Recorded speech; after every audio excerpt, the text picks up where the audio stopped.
Hello, my loves. Welcome into this reading for those who do not have their sun, their moon, their rising, or any planets in the sign of Gemini.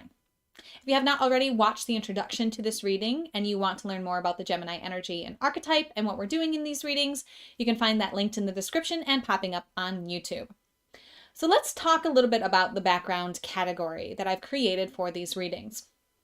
I want to be clear that even though you do not have any of the planets, including Pluto, your sun, moon, or rising in the sign of Gemini, this does not mean that the energy of Gemini is not present in your chart. One of the cool things about learning about astrology is that we learn that we have pieces of all of the 12 zodiac archetypes in our makeup. I like to think of the background energy as this backdrop. If we think of the planets and the sun, moon, and rising as the actors on a stage, our background energies would be like the backdrop, would be like the set. They're in the background because Gemini was still in the air when you were born. It was still there. It just isn't influenced or isn't emphasized by one of these alignments. Now, that's not to say that you don't have another really impactful planetary body, numerical marker, or some other significance in Gemini in your chart. If I was trying to include every possible aspect that you could have in Gemini, there would be way too many readings. This is a catch-all category. So your north node or south node may be in Gemini. Some people only focus on those. Your Chiron might be in Gemini. Some people only focus on those. There's many other things. Your midheaven, all these other things that could be in Gemini, giving a little bit more emphasis to this energy and vibration. But again, this is a catch-all category. Even if you have none of those other markers in Gemini, well, guess what? The third house is ruled by Gemini. So if you have any planets in the third house, those planets have a Gemini energy naturally because they're in the third house. Not only that, but Mercury is the planet that rules Gemini, and Mercury is somewhere in your chart, and Mercury itself as a planet carries the Gemini energy and vibration. So there's no possible way that you can have no Gemini in your chart. You may have more significant Gemini in your chart than this category would make you believe. Again, this is just a catch-all category because 12 videos is enough. Promise. With that being said, we're going to look at the Gemini energy from the standpoint of this reading to look at it as a background influence, okay? So in the background of your experience is this imaginative, energetic, witty, clever, and adaptable energy. Interesting that that one isn't changed. Huh. I changed that in all the other ones to be same yet different. So the same yet different energy is kind of like that devil's advocate. Like you can hold two perspectives at once and like play on both sides of it. And so you may just feel these energies playing out in the background of your awareness. Let's get into the reading and see what advice is here for you for the solar phase. If you haven't already, closed your eyes, taken a few deep breaths, and opened your heart to receive the guidance most aligned for you at this time. Here's the time to do that. You can also call in any beings that you like to work with. I just ask that they be here in unconditional love and in your highest good and in the highest good of all.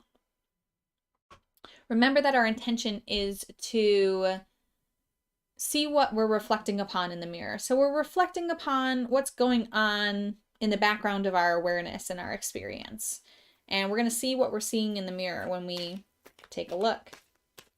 This is the Light Seer Tarot by Chris Ann, and there it is. So going on in the background of your experience, we're going to look in the mirror and see, okay. We got the Five of Wands, and we got the Five of Wands in shadow position, in reverse. So I'm going to look into the card meaning for this, and then we're going to talk a little bit about it. Shadow side of this card is an opportunity to collaborate, in-group fighting or arguments, being overly competitive, not following rules, and a tendency to avoid conflict to your detriment. Interesting. It says if competition becomes unhealthy and you are experiencing the shadow side of conflict or ambition, it is time to take a step back and retreat from energies that are hindering your progress. Sometimes the need to be right or personal feelings around being questioned or challenged can interfere with the ability to see your path clearly. So you may need to fly solo for a bit in order to reevaluate your options. While clashing egos can slow down everything, they can also propel success. Choose to excel. Look for healthy competition or collaboration that inspires and motivates you. Learn from others and use competing energies as a way to enrich your experience. Here's the affirmation.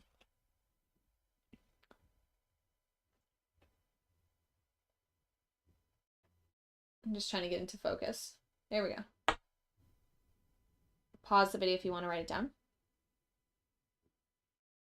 It says, I support others and they support me, and we rise together in accelerated harmony.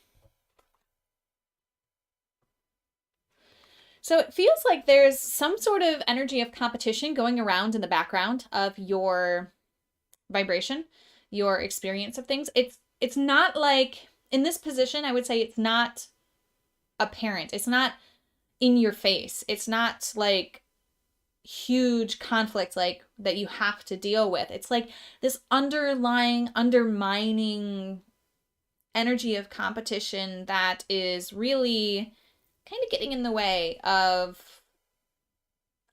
you being able to find a collaborative, harmonious group. I'm just tapping in here and relating it back to the Gemini energy and vibration. It feels like we need to tap into this Gemini energy of being imaginative, being clever and witty, and how we can use these energies that may be opposing, these conflicting energies, and use them for our benefit. Sometimes competition is just ego-based and there's nothing you can do with it. And sometimes it is a healthy, playful way to motivate us to keep going in our lives. And so it's up to you to kind of evaluate what this is referring to for you. Again, it's going to be something that's not quite in your awareness. Like it's almost like a program running in the background, and it may be coming from you. There may be some sort of competition that you are unaware that you have.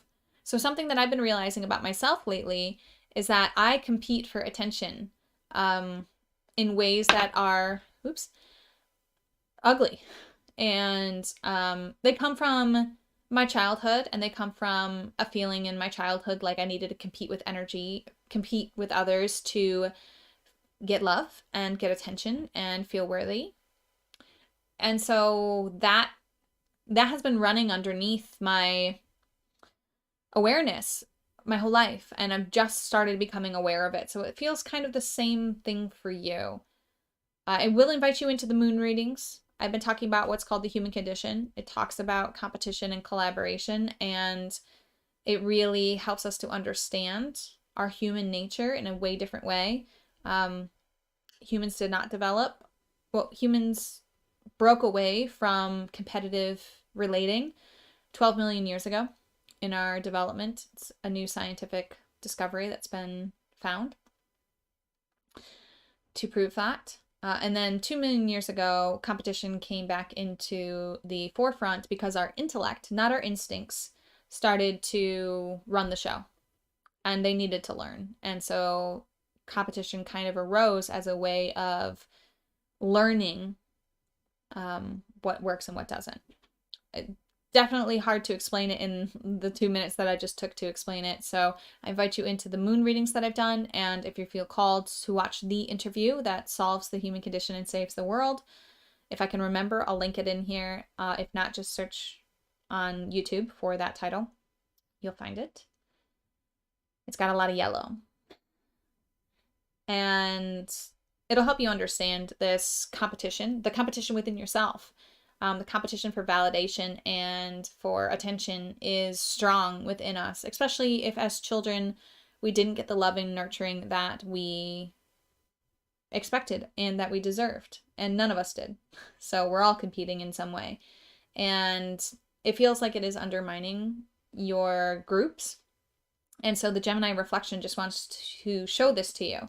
And if you're in a group and you see someone else being competitive and aggressive and getting into their shadow and getting kind of ugly about things, recognize that there's some way that you're doing that too. It may not be in that group, it may not be in that way, but Gemini season is all about reflections. It's really these whole readings have been about using what you see in the outer world to reflect upon what's going on in your inner world. And so when you see it in the outer world, that's your sign to say, hey, this is going on within you. You're attracting it in your life because you're in resonance with it, meaning you are putting out a similar signal, and there are other signals that are matching that. And it's a gift for you to be able to recognize it in someone else and then be able to sit with it and to reflect upon where it's coming up within you.